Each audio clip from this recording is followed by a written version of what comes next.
Meus amigos, a gente está discutindo quais são os objetos de uma Constituição. E aí, a partir dessa definição que está aqui no quadro, do José Afonso da Silva, nós discutimos que o objeto de uma Constituição é o seu conteúdo, é a matéria que necessariamente tem que tratar uma Constituição, já que ela se propõe a organizar o poder político do Estado, a fundar o Estado a partir da regulamentação do exercício da capacidade de produzir e aplicar o direito. Então, nós vimos que são objeto das Constituições a estrutura do Estado, o próprio poder político, os direitos e garantias e os fins desse Estado. Aqui, eu separei para você o que é que de cada um desses 4 assuntos nós precisamos tratar numa Constituição. De olho no quadro, olha lá. Quando a gente diz que a estrutura do Estado é um objeto da Constituição, é porque a Constituição vai precisar instituir, vai precisar criar órgãos dentro do Estado, dentro da administração do Estado.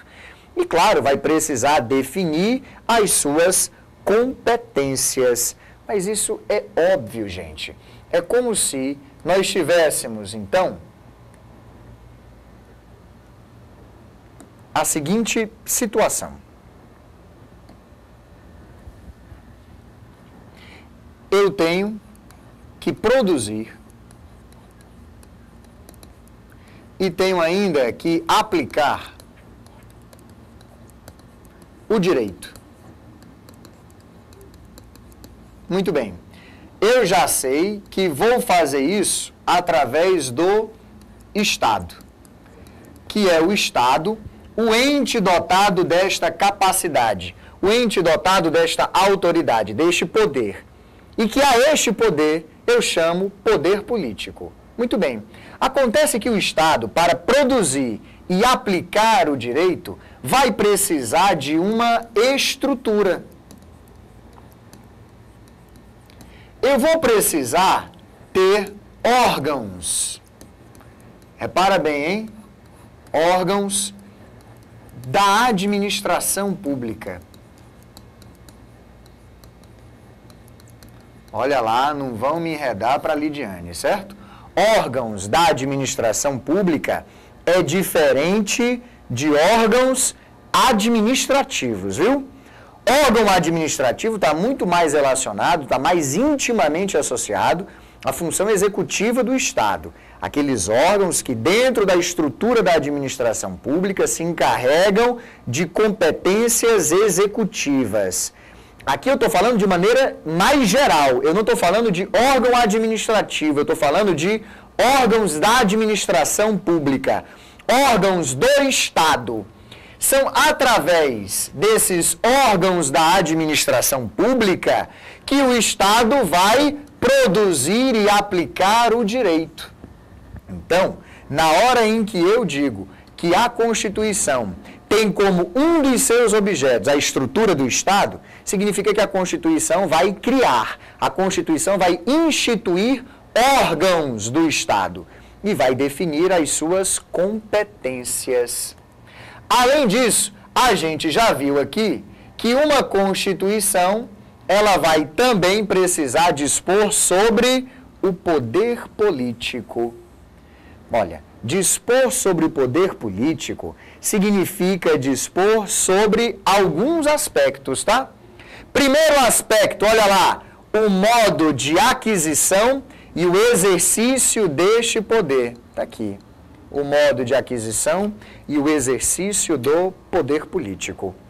Como é que alguém, como é que qualquer pessoa, como é que um sujeito como eu, um sujeito como você que está assistindo esse vídeo agora, como é que uma pessoa qualquer se torna um agente político do Estado?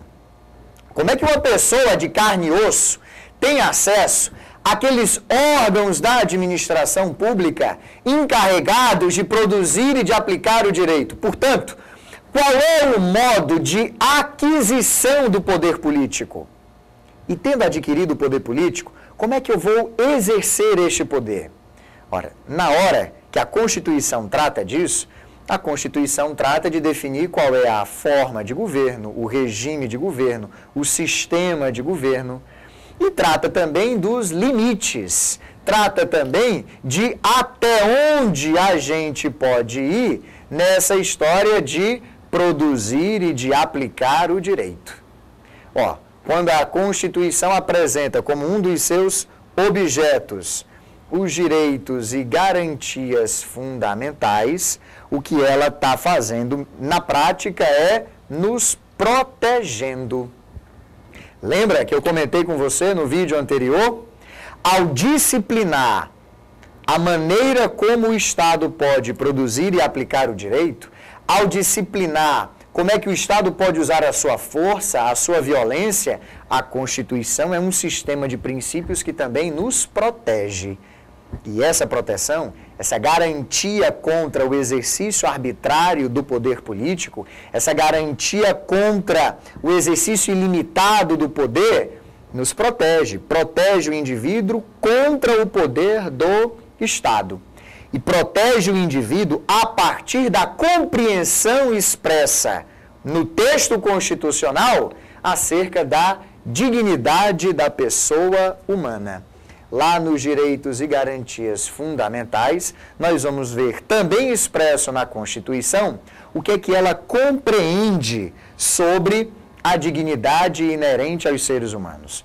Porque, repara, dependendo de qual seja a compreensão que o Estado expressa no seu texto constitucional acerca da dignidade do ser humano, o que é que o Estado entende por dignidade da pessoa humana, a partir dessa compreensão acerca da dignidade, é que o Estado vai nos proteger, é que a Constituição vai nos proteger contra os abusos, contra o exercício ilimitado do poder.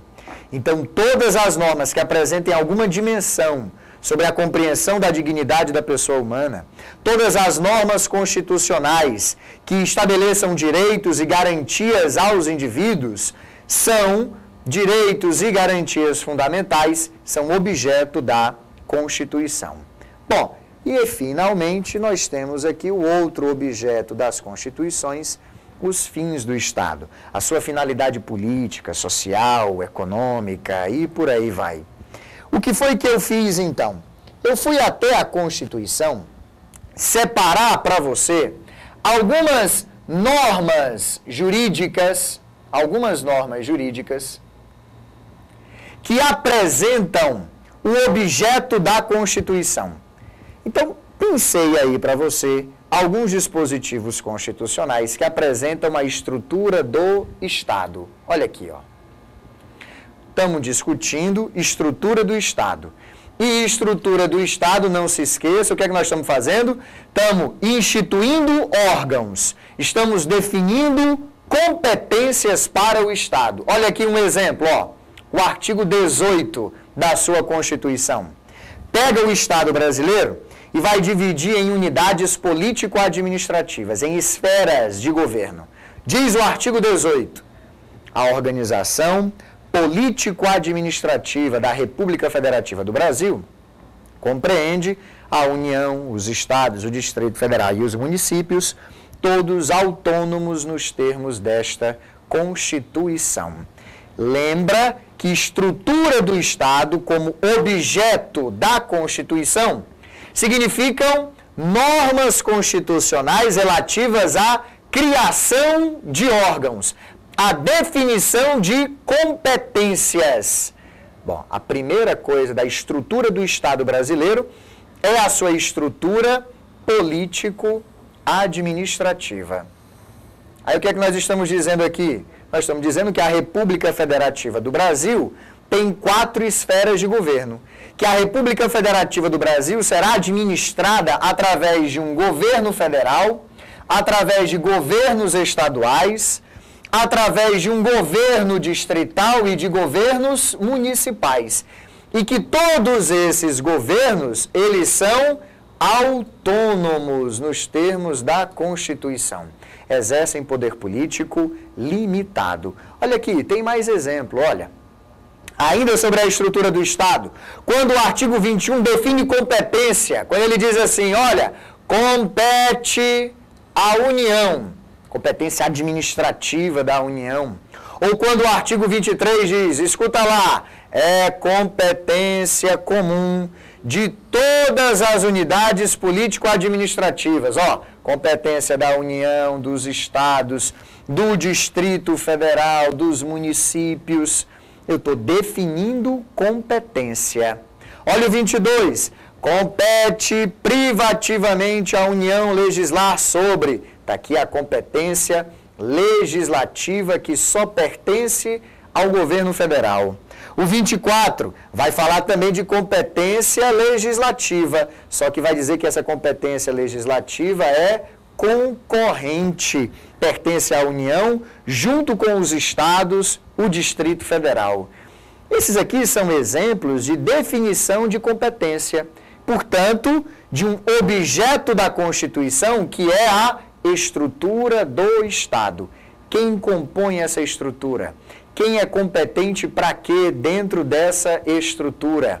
Tem mais, olha aqui, ó. Ainda sobre a estrutura do Estado.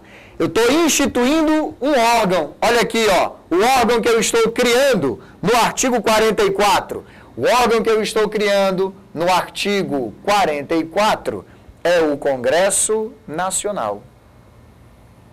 Por quê? Está dito lá, ó, o poder legislativo é exercido pelo Congresso Nacional. E estou compondo o Congresso Nacional. Olha aí, o Congresso Nacional se compõe de Câmara dos Deputados e de Senado Federal. Você instituiu um órgão, o Congresso Nacional, e atribuiu a ele uma competência, o poder legislativo. Para isso ficar mais claro, olha aqui, ó, o 48 e o 49. Cabe, portanto, é competência do Congresso Nacional. Olha aqui o 49. É da competência do Congresso Nacional. Na hora que eu digo que cabe ao Congresso, eu não só criei este órgão, como eu defini também a sua competência. No 49, a mesma coisa. Eu não só criei o Congresso Nacional, no artigo 44, como no 48 e 49, defini a sua competência. Essas normas constitucionais apresentam como objeto estrutura do Estado. Apresentam como objeto a instituição de órgãos, a estruturação desses órgãos e a definição de suas competências. Olha mais. Ainda sobre estrutura do Estado, agora nós estamos falando de um outro órgão. Agora nós estamos falando da Presidência da República. E estamos dizendo o seguinte, olha, a Presidência da República fica com o Poder Executivo. A função típica de garantir fiel execução às leis, a função típica de aplicar o interesse público, cabe à Presidência da República auxiliado pelos ministérios. Aí olha a competência, artigo 84, compete privativamente a quem? Ao Presidente da República. Estou falando então de duas normas constitucionais que instituem órgãos e definem competência. Olha esse outro aqui. São órgãos do Poder Judiciário. Eu estou não instituindo, eu estou não criando na Constituição os órgãos do Poder Judiciário. Estão todos aí, ó. Aí a gente fala do Supremo Tribunal Federal, do Conselho Nacional de Justiça, do Superior Tribunal de Justiça, dos tribunais e juízes federais, dos tribunais e juízes do trabalho, tribunais e juízes eleitorais, tribunais e juízes militares, tribunais e juízes dos estados. Eu estou definindo, estou instituindo todos esses órgãos. E no artigo seguinte eu estou definindo a competência de um deles. Olha aqui, ó, competência de um desses órgãos, competência do Supremo Tribunal Federal. Dessa forma, gente, todos os dispositivos da sua Constituição, todos aqueles artigos que instituam órgãos da administração pública e definam as suas competências, possuem como objeto, possuem como matéria, possuem como conteúdo estruturar o Estado brasileiro. É esse o objeto da Constituição que vai expresso nesses dispositivos. Bom, a gente já sabe que outro objeto da Constituição, outro conteúdo da Constituição, outra matéria da Constituição são poder político, normas relativas ao poder político. E no nosso próximo vídeo, a gente discute normas da nossa Constituição que apresentam a maneira de se adquirir e exercer o poder político, que apresentam limites à atuação do poder político. Até lá!